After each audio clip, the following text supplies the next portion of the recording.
एक मोठी बातमी। आज नाशिक दौरा आटपून मनसे अध्यक्ष राज ठाकरे मुंबईच्या दिशेने जात असताना ठाणे टोल नाक्यावर हजारोंच्या संख्येने गाड्या रांगेत ट्रॅफिकमध्ये अडकल्या होत्या। लोकांची होत असलेली गैरसोय पाहून स्वतः राज ठाकरे नेहमीप्रमाणे टोल नाक्यावर गेले। अडकलेल्या लोकांना रस्ता करून दिला आणि ठाकरे शैलीत सज्जड दम देऊन अडकलेला ट्रॅफिक काही क्षणात सोडवला। याआधी देखील राज ठाकरेंनी रस्त्यावर उतरून टोल नाक्यावर सुरू असलेली वाहतूक कोंडी सोडवली होती। तर उद्या टोलच्या मुद्द्यावर मुख्यमंत्र्यांची भेट घेणार असल्याचं त्यांनी स्पष्ट केलं।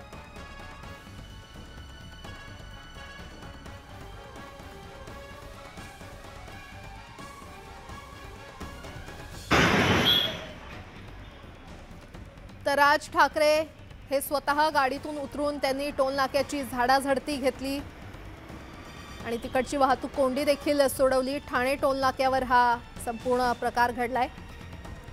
वाहन चालकांची खरं तर मोठ्या प्रमाणात गैरसोय ट्रॅफिकमुळे होत होती आणि त्यामुळे राज ठाकरेंनी दम देऊन ही संपूर्ण वाहतूक कोंडी सोडवली असल्याचं पाहायला मिळतंय। आणि त्याचप्रमाणे राज ठाकरे यांनी टोल नाक्याची झाडाझडती देखील घेतली। ठाणे टोल नाक्यावर ट्रॅफिकची कोंडी मोठ्या प्रमाणात झाली होती आणि त्यामुळे वाहन चालकांना मोठी त्यांची गैरसोय होत होती।